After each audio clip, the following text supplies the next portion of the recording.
Hey, everybody. Welcome, welcome, welcome.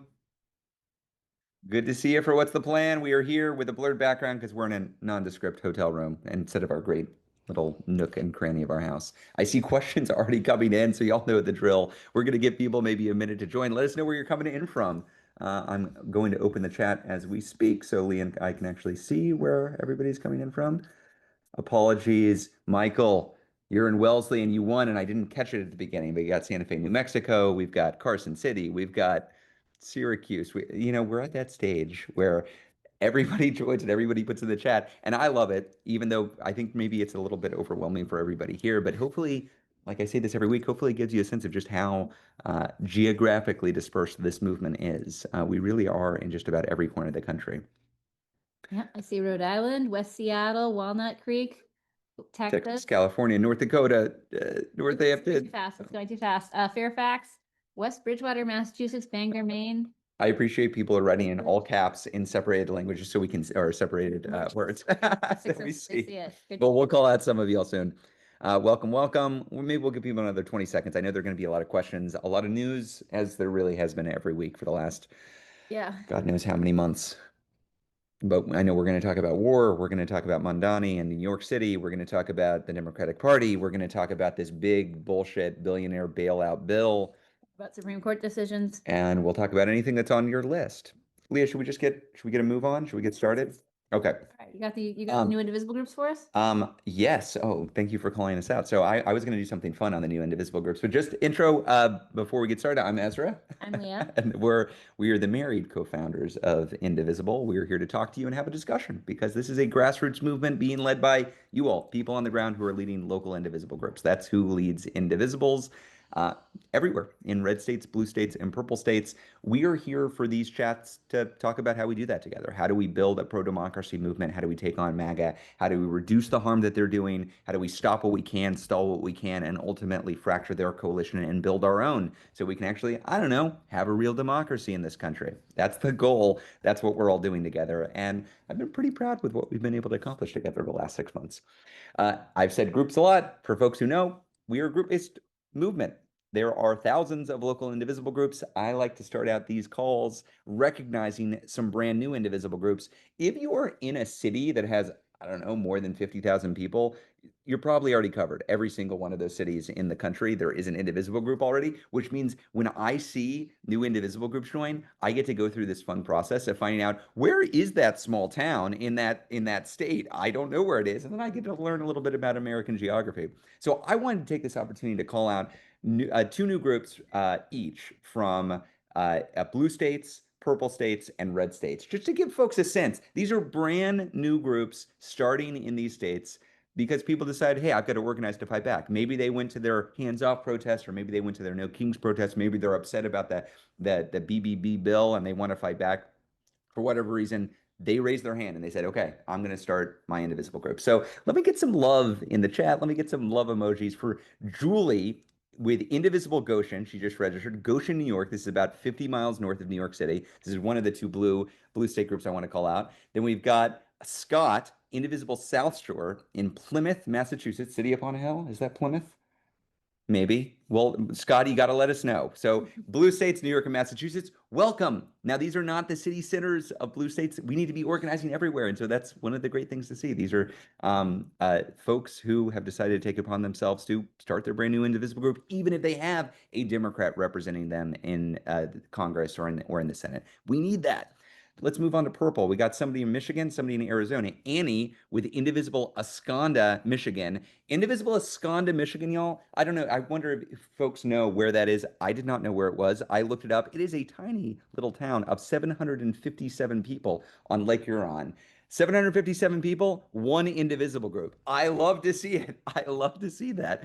And then Angie in Arizona, in Show Low, Arizona, with Navajo County Indivisible. I looked up Show Low, Arizona. It takes its name from a poker game, seven-card stud, I think, where they couldn't figure out who was going to win. They said show low, show the low hand, and the person with the two of clubs won. So Show Low, Arizona now has an indivisible group. Welcome, welcome, welcome. And then a couple from, I call these red states. I actually don't like the term red states. I prefer non-voting states. We've got Alaska and Tennessee. Olivia with Cordova Pro Action Network, new Indivisible group in Cordova, Alaska. This is a town of 2,200 folks. It's if you look it up on Google or Wikipedia, you'll see the town and these beautiful white snow-capped mountains in the background. Looks absolutely gorgeous. But so if you find yourself going to visit Cordova, check out the Indivisible group. Olivia can hook you up. And then the last one that I wanted to call out within the United States is Alicia with Elk River Indivisible in Tennessee. This is in Middle Tennessee, just a short 20-minute drive from the Jack Daniels distillery if you're looking for a vacation spot. So Alicia, great to have you on board in Fayetteville, Tennessee. And one last one, Bologna, Italy. We have an international Indivisible group. It's Indivisible ACTA, American Citizens Taking Action Bologna in Italy. So welcome, new international Indivisible group. We love to have you. We're seeing more and more of these pop up, which is great to see. There are things you can do remotely. Okay, Leah, we have welcomed our new group members on board. Talk to us about these meetings. If you have been here before, you know the drill. This is mostly Q&A, mostly live, some submitted in advance, although actually I don't think we have anything in advance. No, these are all live today. It's all live today. Okay, wonderful. We're going to be working off of the top of the Q&A function. Move this down so we can see great. each other. We're going to be working off of the Q&A function in your chat bar or your bar at the bottom of your screen. You can add questions. You can upvote the questions that you want to see us answered. We'll try and select, a variety of ones for diversity, but we'll mostly work off of the top voted questions there. If you're from an Indivisible group, let us know at the start of your question so that we can make sure we get some from people who are in the movement and organizing. And let's see, this will be recorded and it will be sent out to everyone who registered. We will post links in the chat. So if you miss them because the chat is moving too fast for you to catch that, sign up here to do X, we will send all that out afterwards. You will get it all. We are going to keep doing these as long as people find them useful, judging by the fact that we have got more than about 5,500 people on this call right now. People find them useful. Finally, the chat covers a lot of really hard stuff. We are going through an unbelievably frightening time. It is incredibly personal for a lot of us. We ask that people try to keep the chat constructive and supportive of each other. We are sometimes going to disagree about strategy. We are sometimes going to disagree about tactics. That's okay. That's normal within a movement. What we want to do is remain in respectful and supportive relationship with each other. So let's treat each other with respect, even when we get frustrated, even when we're scared. That's foundational to our ability to organize together. That's great. I plugged it, so I left just to get our external mic. I was seeing people are having trouble hearing. It'll let me know if you can't hear us. We are watching the chat as it goes and trying to react in real time. So that's what we'll try to do. Let me okay, great. People can hear. Last meeting, which was last Wednesday, What's the Plan, we did a survey asking people where they wanted to go next after their ridiculously, historically successful No King's Day protest, where we had millions of people in 27 countries and 2,169 villages, cities, towns all across the country. And so we asked, what are your top priorities? Because we're trying to get a sense at Indivisible of where we should be putting our energy next, where we should be building up next. And there was pretty darn healthy support along all of the action items that we listed, actually, Leah. I'm looking at the survey results now, and we always go through these, so I would highly encourage you to take a look at the follow-up emails and fill out the surveys. We asked about the Good Trouble Lives On protests, which are July 17th. We asked about advocacy to defeat Trump's big bad bill, which is currently live fight, and Leah's going to talk about that in a sec. And then we asked about interest in the 1 Million Rising organizing power training that we're putting on. And frankly, you were interested in all of those things. I was kind of hoping that it would be an obvious, okay, everybody wants to go in this direction, but there's a lot of energy and interest in all of the things. And so we're taking that back to the team. We will be pushing forward on all of those things. We will be working on the Good Trouble Lives On for July 17th. Actually, the day before that, on July 16th, is the first of the 1 Million Rising trainings that we'll be doing. So take a look. We'll put links in the chat, and we'll also follow up. You can register for those trains. I think they're going to be really cool and valuable. And then I guess it's no surprise to me that people are really angry about this terrible reconciliation bill, the big bad bill. It is a major focus of ours right now because it's actually up in the air. And so Leah will talk about that in a sec. But just know we're building this together, y'all. I think the moment that we're in calls for a mass distributed grassroots movement on all these fronts, and our role here with Indivisible National is to try to figure out where is their interest, where's their energy, and how can we help juice that up as much as possible. But it comes down to what you want to do. So if you're not interested in it, we don't want to be doing it. Okay, but with that said, Leah, there is interest in Build Back Better. Before we get to Q&A, Build Back Better. oh, sorry, not Build Back Better. Oh my gosh. Oh, years ago. Is there something that's causing everyone to name their bills BBV? Like, why is this happening? I don't know. I don't know why it's happening. It's certainly hitching Build me up. Back Better was like a massive branding success. Right. Bullshit billionaire bailout, I believe we're Mhm. calling it. Can you talk to us about the bullshit Yes. billionaire bailout, Okay. Leah? The Trump's preferred term being one big beautiful bill. Yeah. All right, so folks, first, kudos to everybody who has been campaigning on this in district, people who have joined our phone banks over the last couple of weeks to reach out to voters in key swing states Yeah. and key targeted districts. Thank you, everybody who has been part of this fight.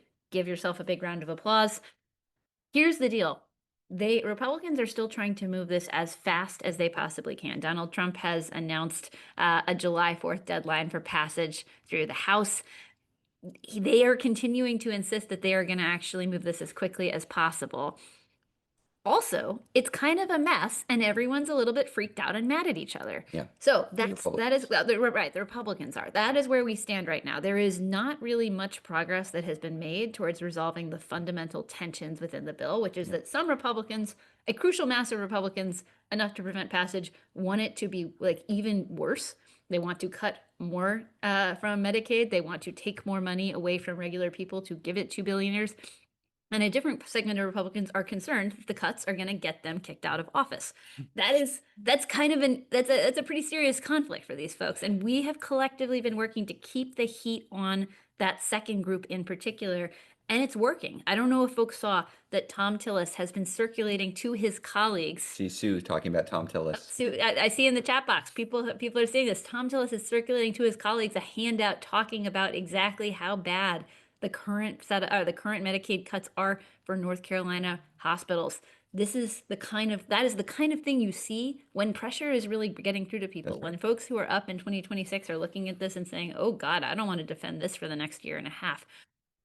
We got to keep it up. We've got to keep it up because fundamentally, every day that you have Republicans unable to get to a final package, every day that you have Republicans giving quotes to the press about how this bill sucks and it's going to hurt people, or it sucks and it's not even going to reduce the deficit, that's a good day for us hammering home the core message that this is not a party that is interested in you. This is not a party that cares about your economic well-being. This is a party that's actually actively trying to make your life harder and worse and put your health in risk or at risk. That is crucial. And every day that they don't reach an agreement is another day that we have a chance of killing this bill. So we just got to keep the pressure up. We are seeing the kinds of signs that you want to see from people getting nervous. It means we double down. One of the signs that we're seeing that they're getting nervous is they're trying to steamroll it through as Yes. quickly as possible. And that's not something you do if you're really secure in your votes. That's Mhm. something you do if you're really worried that public opposition is building and that you might scare off too many of your members to actually get it done. Yeah. That's a sign of weakness, and we should take it as a sign of encouragement for the work that we're doing right now. Right. Okay, so I actually see their questions are flooding in. Please keep on voting for questions. If you're part of an Indivisible group, put the Indivisible group in the title just to advertise it to other folks who are voting and to us so we can try to scan through. I do, right before we get to this though, Leah, I get to talk about something fun, which is this New York City mayoral race and the future of the Democratic Party. Leah and I were watching with bated breath. I think Mondani ran just an incredibly effective campaign. Hotel room Wi-Fi. Yikes. Okay, I'm on our hotspot. I hope this holds. Thanks everybody for holding. Okay, let's get back into it. I just want to say that there are now 6,000 people, which means that folks not only did not drop off, but there are more people than when we started talking. So thanks for holding with us while we manage the technical difficulties. Thank you, everybody. I'm sorry for that. So I was talking about, if you didn't hear me, talking about Brad Lander and what an incredible job Brad did, and what big fans we are of his. That he really, I mean, he did just a classical thing that you don't see politicians do very often, which is put the cause in front of his own individual political self-interest. We saw it really work out the best for everybody involved, and I'm just hugely appreciative to what he did. If people were watching Lander's speech, on election night when Mondami had won. He said of Andrew Cuomo, "Good fucking riddance," about Andrew Cuomo. And normally I wouldn't use such strong language on this call, but I'm quoting Brad Lander, and so I feel like I can. A note on Andrew Cuomo, he's just a corrupt politician. He's a Nepo baby who benefited from his father's reputation and connections. He's really just an embarrassment of a Democrat. This is a guy who spent his governorship supporting fake Democrats who caucused with Republicans, and he was supporting them to deprive Democrats of control of the New York State legislature. Just bonkers stuff, the idea that he would do that.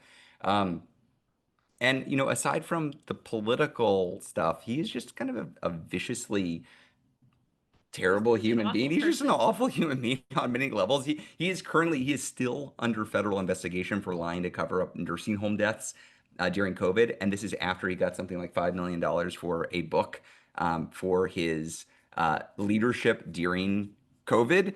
And then, of course, there's the sex pest stuff, the terrible sex pest stuff that made a lot of news when he was governor, and rightly so. I think it was 13 women, Leah, came forward with just credible sexual misconduct claims. There were independent investigations by the New York Attorney General and by the Department of Justice, both of which found that Cuomo was responsible for patterns of just unacceptable behavior. It was so damn bad, everybody, that Cuomo, I know our memories are short now, but less than 4 years ago, Cuomo was pushed to resign the governorship.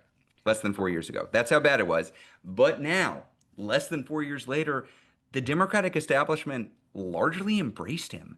I mean, this was shocking to me and frankly quite depressing. In a city of 8.5 million people, the majority of whom are actually not corrupt sex pests, the dim establishment decided, okay, we're going to line up behind Cuomo, The or at best we least can do. he's the best we can do, or we'll at least refuse to stand up against him. I mean, these are folks like, I don't know, they're high profile folks in the Democratic Party. This is Kirsten Gillibrand, Bill Clinton, Jim Clyburn, Michael Bloomberg, Richie Torres, Tom Suozzi, lots of them out there. The old guard was just very much on the wrong side of this fight. And I've got to be honest, I'm sorry. Like, I was worried about this race. I was honestly worried about this race. And not just because Cuomo is awful. I was worried because I've said this a lot. We get the party we demand. We get the party we demand. And I was worried voters might not demand something better. Leah, to her credit, Leah was more confident. Leah had faith. Sorry. So trust Leah's political judgment. But for most of this race, Mamdani was an extremely long shot candidate. Other than Leah, most people were saying this is going to be tough. And the conventional wisdom was just that Cuomo was going to stomp him. And why wouldn't he? The party was lining up behind Cuomo. He had all the money. It seemed like it was a done deal. And so what Mondani and what Lander did, what they won, it doesn't change the fact that there are corrupt and feckless Democrats in places of authority. That's true. That's real. But what it does show is that those folks do not have a death grip on the party. Our party is flawed, but it is not irredeemable. Mondami and Lander, they took on these forces of corruption and MAGA collaboration, and they won. The voters chose to demand something better. And that's not just Mondami and Lander being inspiring. That's the voters being inspiring. That's rank and file Democrats saying, nah, we're not going to do this anymore. And so I'm thrilled for Mondami. Don't get me wrong. I think he's going to be a historically great mayor. But I've got to say, I'm just even more thrilled about what this says about the possibility of politics in this moment right now. The old guard is losing its grip on power, and that's very, very good because the old guard is incapable of leading right now. So what I hope that comes from this is not just a great New York mayor. I hope what comes from this is more people demanding more from Democrats. That's what we need to see. And I think we can get there. I hope would-be candidates look and see what Mondami and Lander did in New York, and then they look to their own Democratic representatives, and they just ask a very simple question. Can we do better than this? Can we do better than this? Could I have a representative, a senator, a city council person who makes me proud to vote Democrat, who excites me, who inspires me? So we're headed into primary season. We're headed into what I think will be a flood of new candidates where we get to test that theory, where we get to try to replace the crusty old guard and get folks in who are actually suited for the moment. And I think that's great. That is a great place to be in. As dark as this moment is in so many ways, it's cool to see a political party actually able to reform itself because the voters have had enough. So with that, I say we get into questions, Leah. Anything else before we? That's great. Let's jump into it. Okay. So jumping into questions, we're going to take the top voted one. Just opening it up. Top upvotes comes from Christine. Christine says a large majority of House Dems voted against Al Green's impeachment resolution, re-attacking Iran without congressional approval. Is this strategy or resignation? Impeachment will never succeed, so why bother? Or something else? Leah? Yeah. Okay. Well, let me start by kind of like saying our own position on impeachment right now, which is that uh there's kind of this like meta debate about does Trump merit impeachment? And our position is like obviously and basically since day two, he has been doing stuff that is unconstitutional. He has been doing stuff that is wildly corrupt. He is breaking like 18 different laws a day. So nobody on in Team Indivisible is confused about whether something like, for example, a massive, functionally declaring war on another country without congressional authorization is an impeachable offense. It's absolutely an impeachable offense. Also, we don't currently have anything like the votes for impeachment, and unfortunately, this demonstrated that it's not just a matter of not controlling it's not just a matter of not having enough Republican votes. It's also not a matter of not having enough Democratic votes. And so, until we actually either control a Chamber of Commerce or Commerce, a Chamber of Congress, um, or we've built up a bipartisan coalition for impeachment, we're not really talking about can we actually impeach and remove him. We are talking about how should we use impeachment as a strategic tool to make clear the gravity of his crimes, to emphasize exactly how bad he is, et cetera, et cetera. Because we're not actually going to formally be able to remove him. We're going to have to use this as one of the different set of tools for getting people's attention about the situation. And in general, our take right now is that we're still in the period where what we're trying to do is drive down Trump's approval by talking to people about things that are immediately salient to their lives and or doing immediate harm mitigation to try to stop really bad stuff from happening. Those are the two places where we're putting most of our effort, right? Getting people's attention about stuff that matters to their lives, harm mitigation where we can.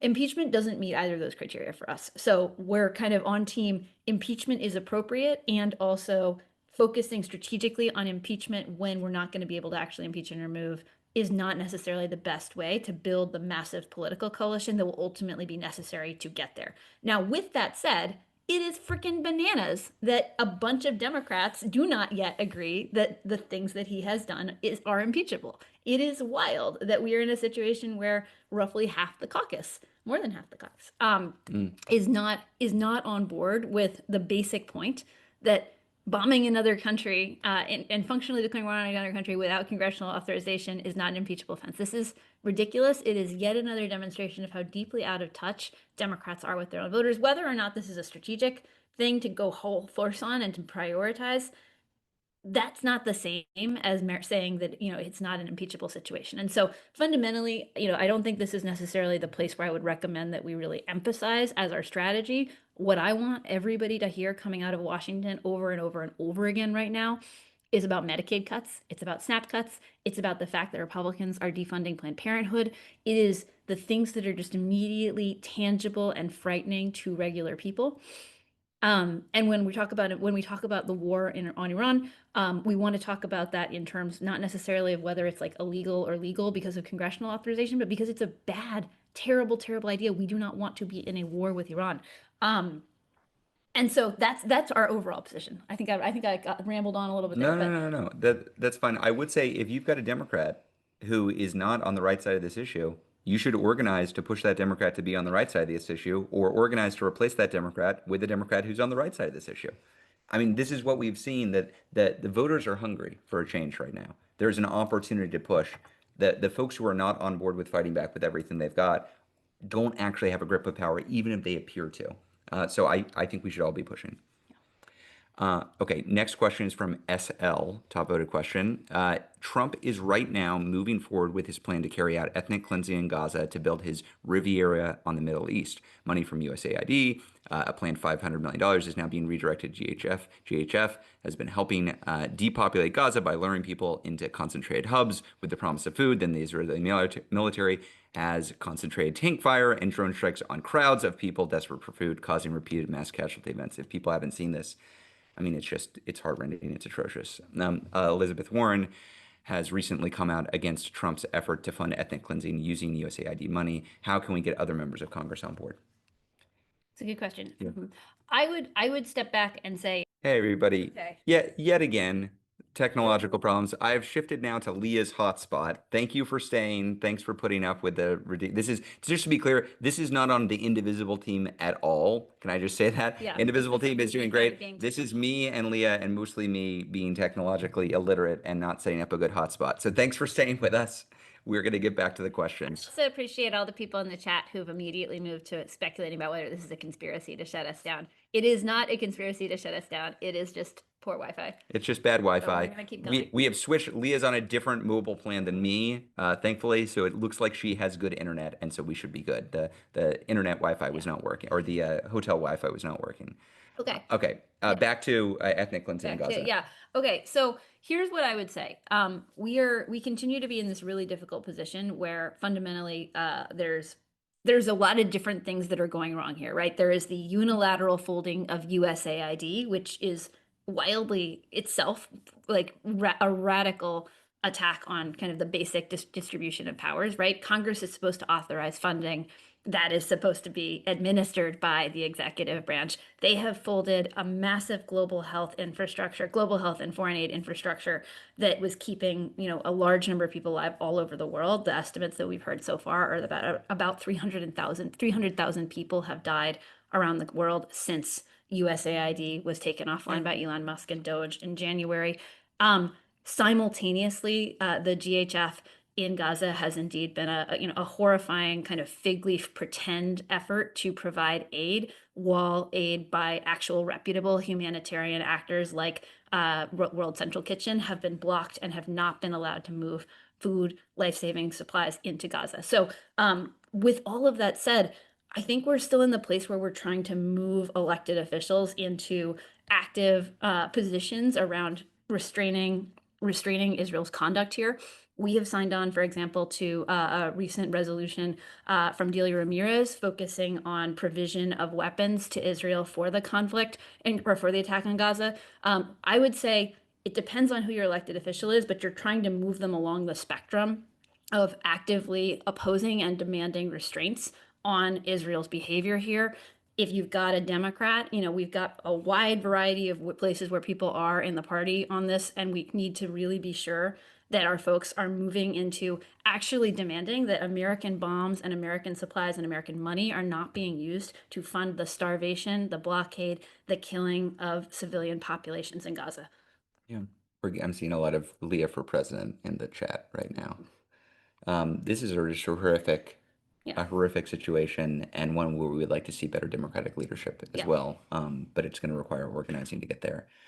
I'm going to note, speaking of our own democratic system, because we left the chat because we got kicked off and then we're back in, all of the votes were eliminated and we're starting afresh, but we have the questions. So if you have not yet voted, please vote again. But we're and thank you for your patience for our ridiculous tech problems. But we're just going to go back to looking at the top votes.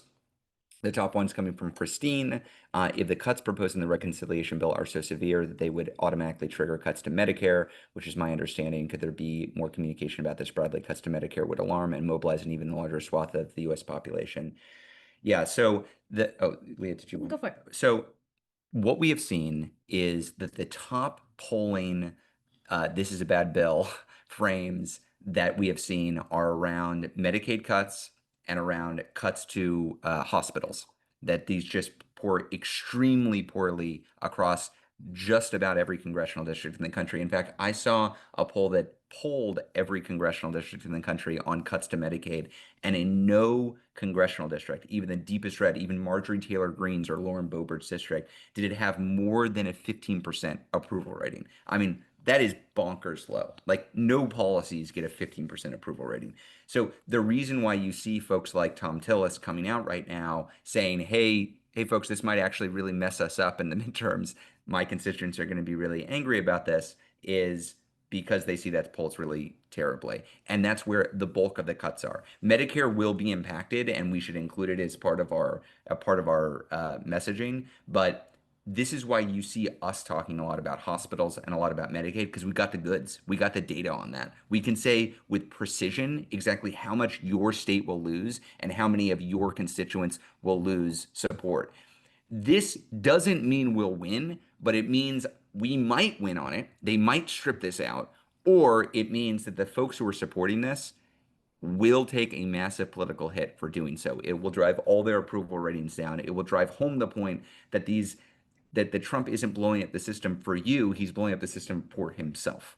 And we want to make that connection as clear as possible. And as Leah said earlier, we do that by talking about the real impact on your life.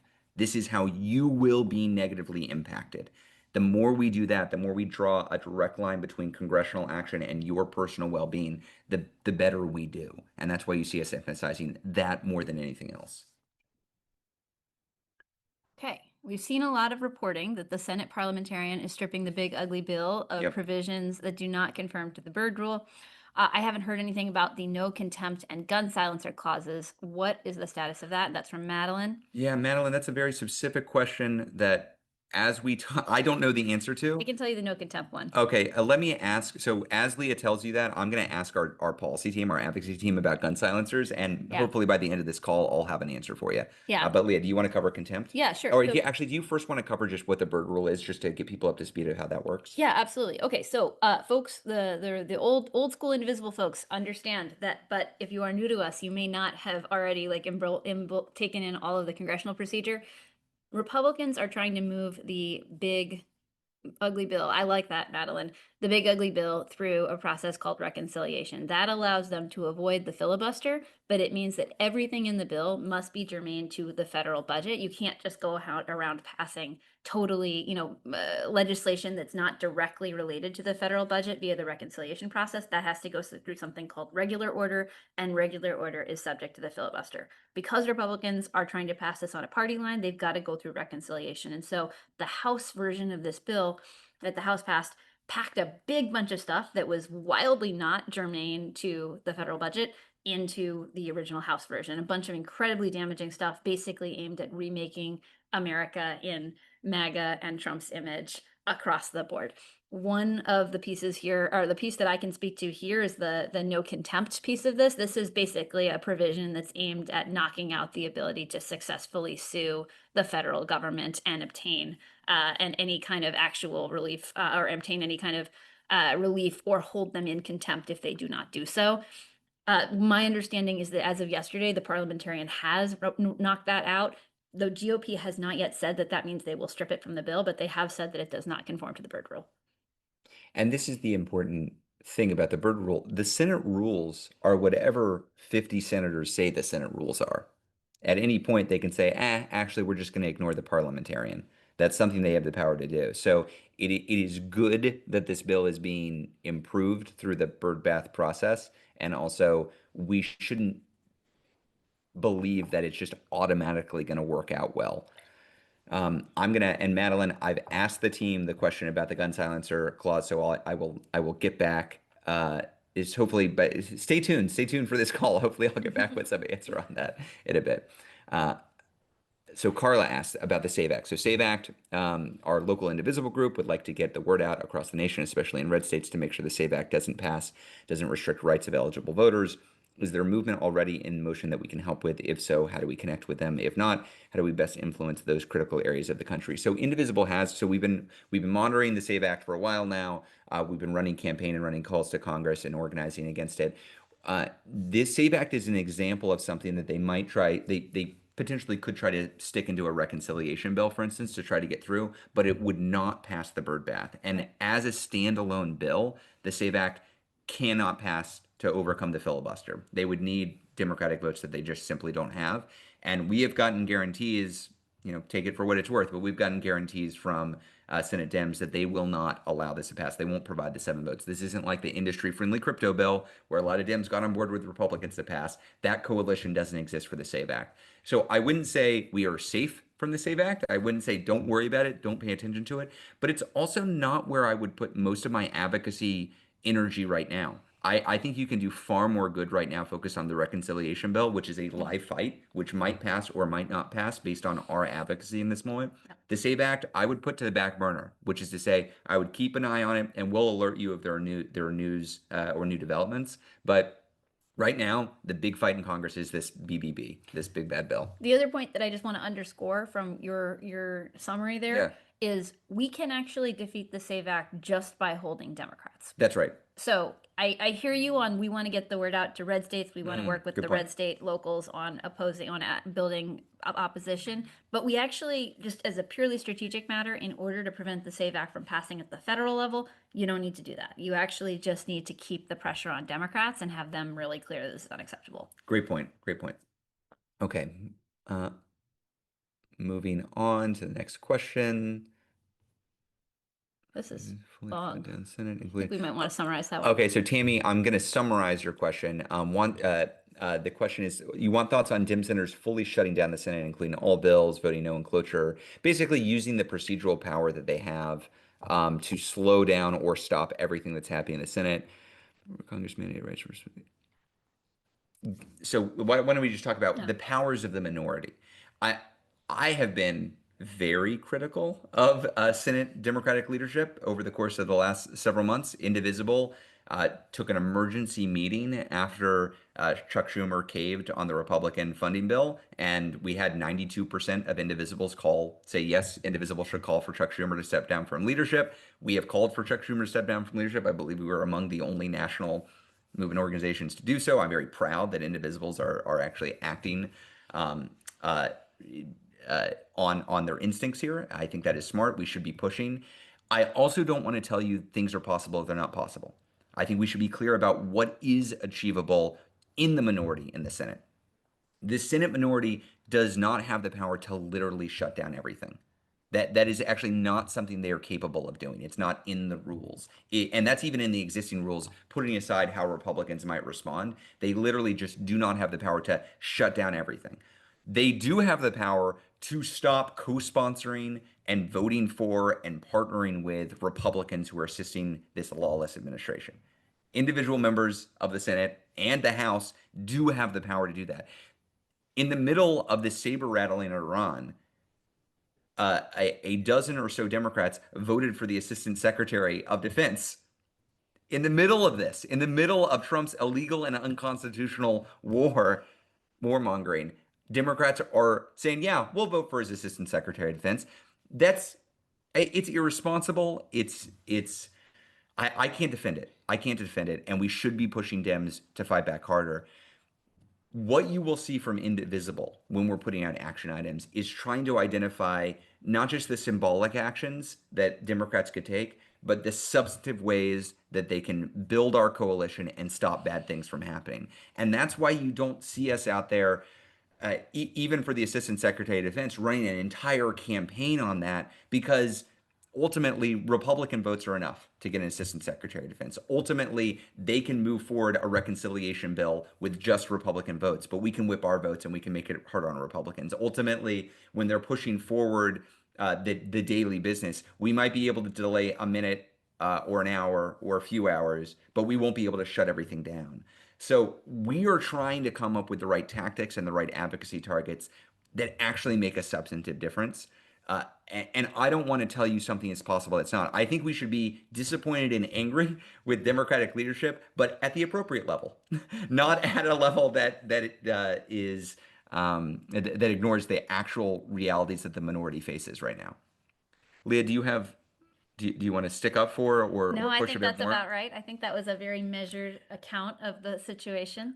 Yeah, because we don't look. We're not here. I'm not here to just yell at Dems. That's not what I want to do. And I don't find any Dem to be our enemy in this fight. We want them to adopt the right strategies right now. And so that means it's on us to identify what are those strategies, what are those tactics, what are those votes.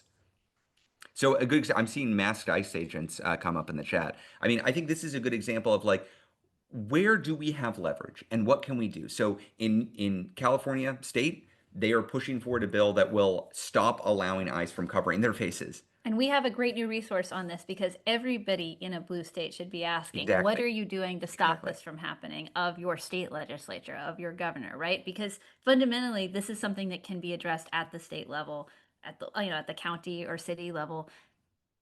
Masked people who won't identify themselves shouldn't be running through our streets kidnapping people. Yeah. This is like the very most basic thing that we should all be able to, I mean, I say we should all be able to agree on anything at this point, but this is a really basic thing. And we should be able to demand that of our elected officials. So we've actually got a resource. We'll put it in the chat for folks who are thinking about this at the state level. Ask your local elected officials for figure out how to move this forward.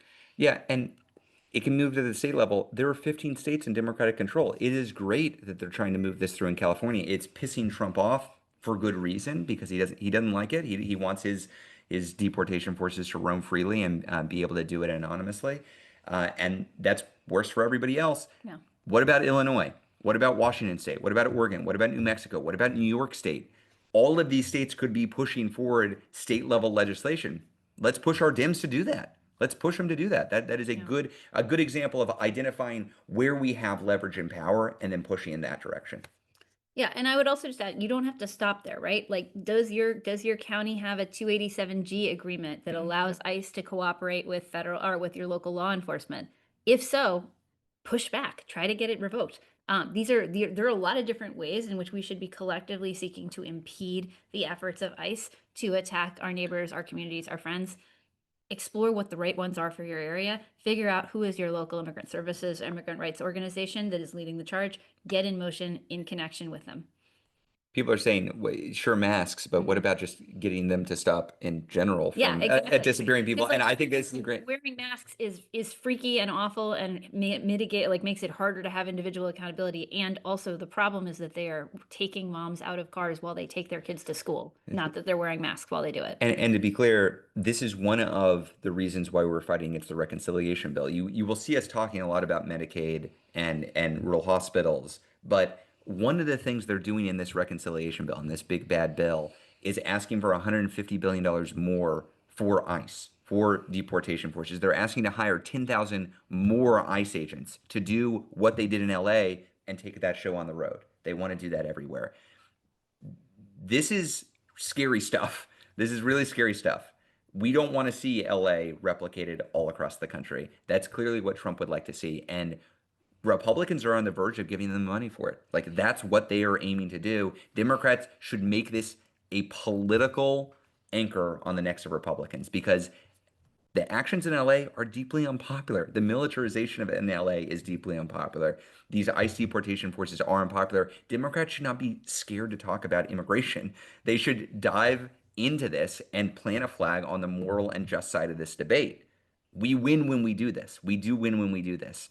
But it is going to require some pushing and some celebrating of those Dems who do it, like the senators and the representatives who went down to El Salvador and actually fought for their constituents.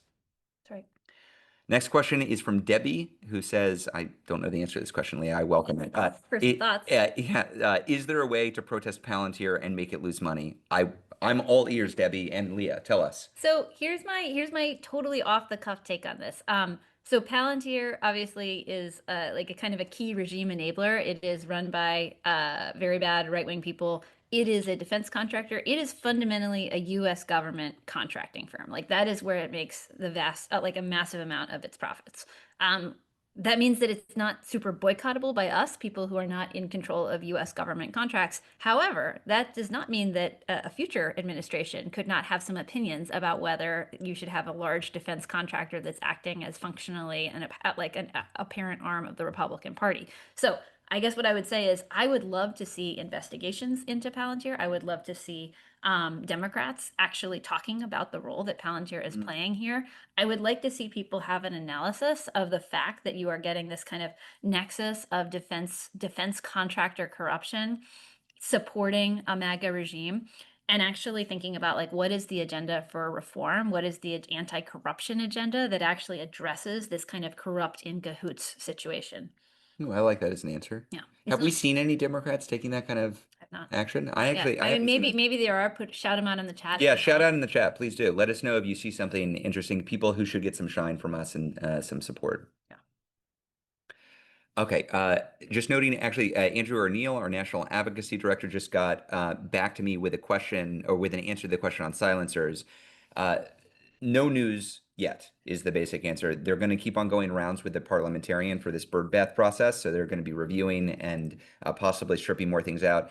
Andrew says, though, that this one is trickier because it's specifically about tax policy, and tax policy is allowed through the bird bath. So the chances of it getting stripped out are lower than some of the other provisions that are not purely about tax or budget issues. So we will keep an eye on it. We should all keep an eye on it, but we're still waiting to hear what the parliamentarian does.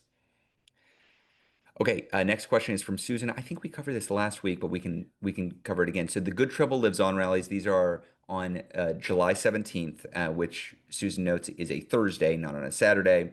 Susan worries that the fact that it's on a weekday will exclude a lot of people, and smaller crowd might make it look like the opposition is backsliding or decreasing. What do you think about this? Yeah. I mean, here's what I will say. Thursday protests are going to be smaller than Saturday protests. Full stop. We know that at the get-go. There aren't going to be 6 million people who come out on Good Trouble Lives On. We shouldn't set the expectation that there are going to be 6 million people coming out on a Thursday. It's just not possible. That's not a reasonably likely thing. That doesn't mean, though, that the protest is in some way ineffectual or counterproductive. I think, from my point of view, the folks at Transformative Justice Coalition and the others who are backing this are putting on a really good, impactful, empowering event and are going to be bringing out a lot of folks who might not have come out for No King's Day or might not have come out for Hands Off. And so I view Indivisible's role in this moment as showing up in as much as support as a good coalition partner. Like, we're not leading this, but we can help show up in support of those who are leading this with the goal of building a big, vibrant, powerful coalition. And not everybody's going to come every time. That's okay. Not everybody comes every week to What's the Plan, but people come at different times for different reasons because different issues are popping up, and that's cool. We're building as we go. We shouldn't hold ourselves to the standard of every single protest needs to be bigger than every previous protest. We should hold ourselves to the expectation that we are constantly bringing new people in, we're bringing new partners in, and we are showing up as good partners even when we're not the leaders.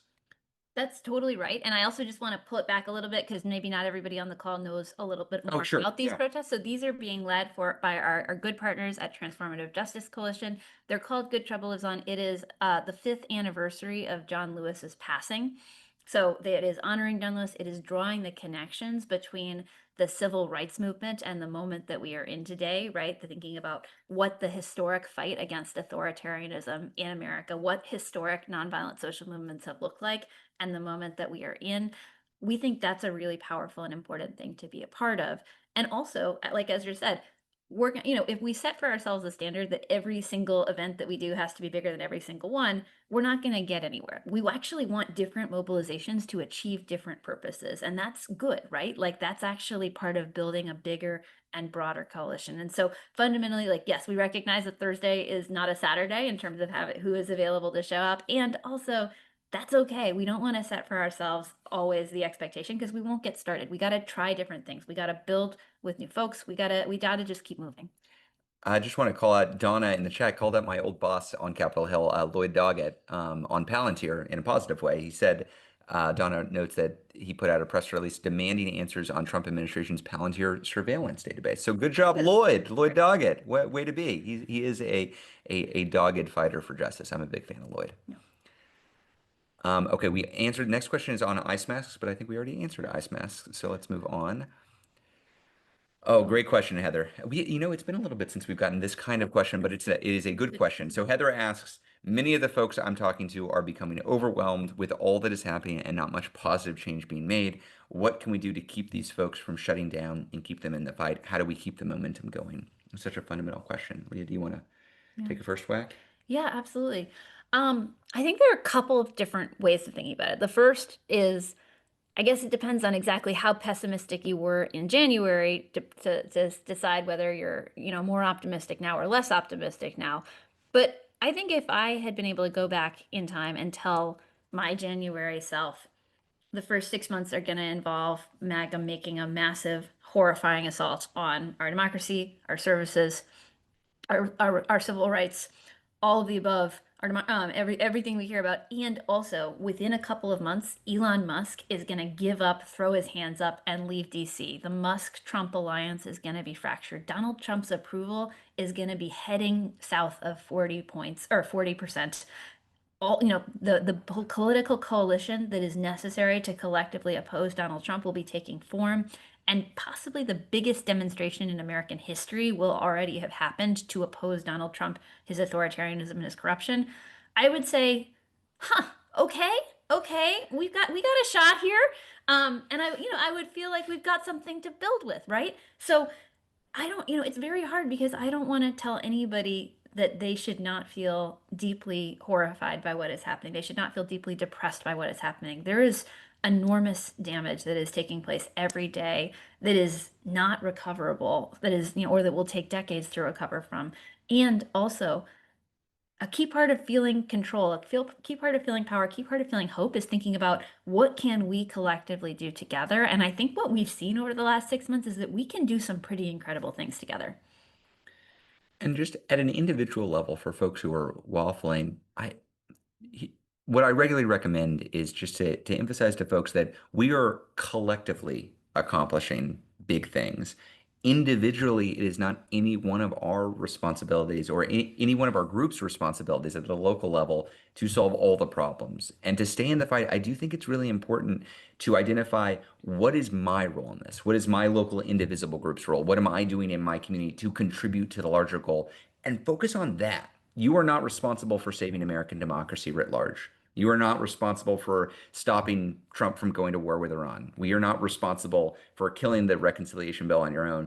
You've got your piece of the puzzle, and if we all place our piece of the puzzle, then we're going to get there. Yeah. And so this is why when we put out the new Indivisible guide shortly after the election, we put a lot of work into focusing on where is your leverage? Start there.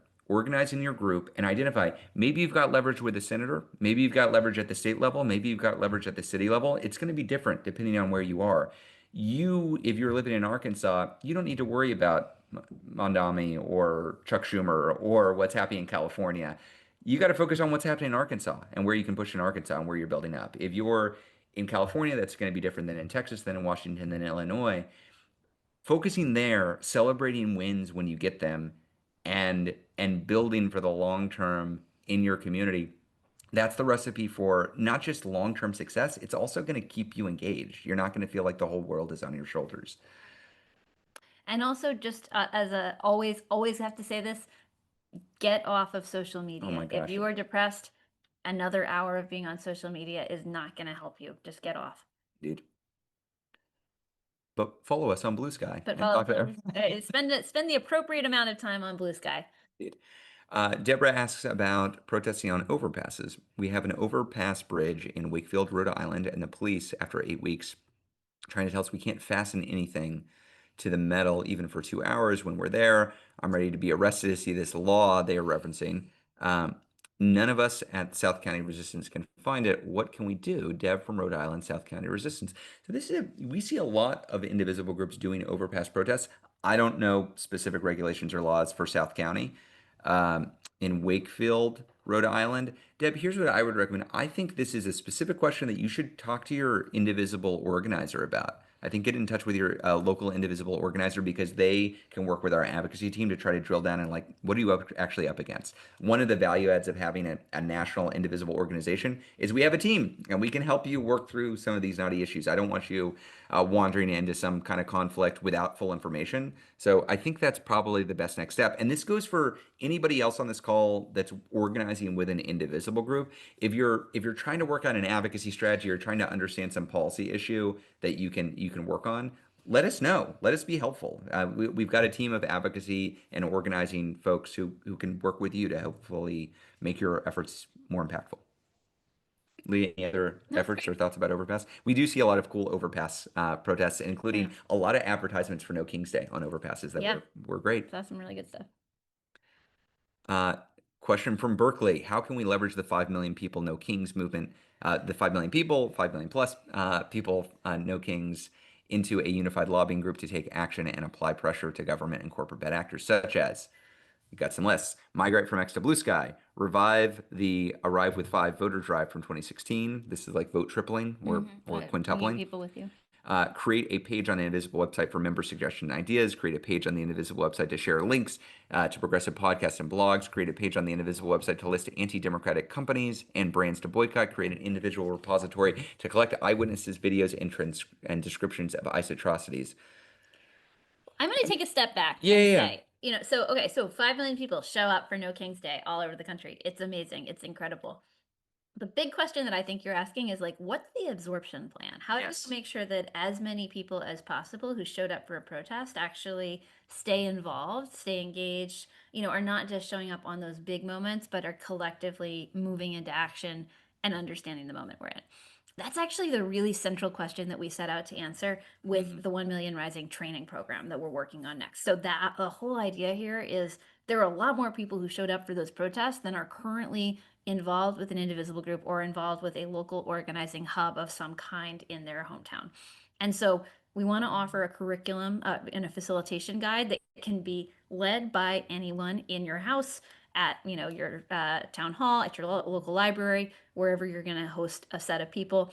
That you can invite people who might have shown up for that first event in to have an educational community exchange, and then have them be onboarded into a local Indivisible group. We love when we're in relationship with you via Zoom calls, via Slack, not via Slack, via email, via text. But what we actually think is by far the most important thing is being in relationship with a local organizing home wherever you are. That is an Indivisible group. And so fundamentally, I view this less as a matter of let's put a lot of stuff on our website that people probably aren't going to go to after going to No Kings, because there's like kind of a jump between they went to a protest and that means that they're scanning our website constantly for information, and more as how can we actually encourage and create the kind of grassroots, locally led actions that continue to draw people in and that deepen those ties, deepen that education, deepen that capacity for collective action. So I 1,000% agree, and maybe this makes us weird as like leaders of a national organization. But my goal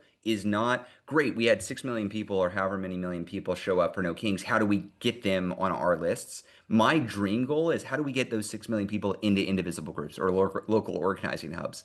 So when you ask for us, let's put something on the website to share links of progressive podcasts and blogs. Sure, I'll send that out. I mean, we've done that before. I would love you to do that in your Indivisible group. I would love you to recruit more folks in your Indivisible group and talk to them about, hey, we're not using X anymore. We're not using Twitter. We're doing Blue Sky, and here's why. I would love you to work with local immigrant rights groups to be tracking what ICE is doing and provide descriptions of exactly how they're terrorizing communities. And I view our role as getting as many people organizing themselves to do that. We can help. We can put stuff on the website. We can say, hey, this is a good campaign for us to run. But ultimately, our strength isn't going to be that we have the biggest, most visited website in the world, or that everybody is reading our emails. The real strength is going to come from the 2,300, 2,400 Indivisible groups on the ground who are building up their own power. Leah and I love spending these weeks with y'all. I get a lot out of it, aside from the technological challenges that we introduce. But we're not the leaders of this movement, y'all. It's not going to be me and Leah like pointing the way and rallying the forces everywhere. It's going to be thousands of leaders all around the country building their Indivisible groups that make this work. So where my head goes for these specific recommendations is like, how do we create the toolkits and the support so indivisible groups and other local community groups can do this? Because it's going to take all of us. That's great. Oh, and now we're actually at yeah. time. Oh, so Leah, any closing comments? I was actually just going to add a super micro Okay, on great. that point, which is that I have seen a bunch of people on the internet say some version of like, why are you making me register for these events? Like I want to come to this protest. Why are you making me register for it? And the answer is actually so that we can follow up with you about additional events. We can make sure that you're in the loop. You are getting continual conversation from us and also from other coalition partners who are part of the organizing. And also so we know how many people to expect. But you don't have to, because we know that there's some people who are really careful about their privacy and concerned about that. So we definitely understand that some people are not going to sign up and some people are. That's just one of the challenges of organizing in a period where there are good reasons to be careful and cautious about your data. Great. So we are back to our normal Thursday plan. I know last week it was a Wednesday, but we're back to every Thursday. So we will see you next Thursday at 3 p.m. Eastern time. Look out for the email with follow-up details for everything we talked about here, resources, etc., recording, transcript, you name it. Can't wait to see you next week. We will be back in our home, which means the internet will be solid and we won't drop off twice. But I really appreciate everybody joining for the conversation. Thanks, y'all. Bye.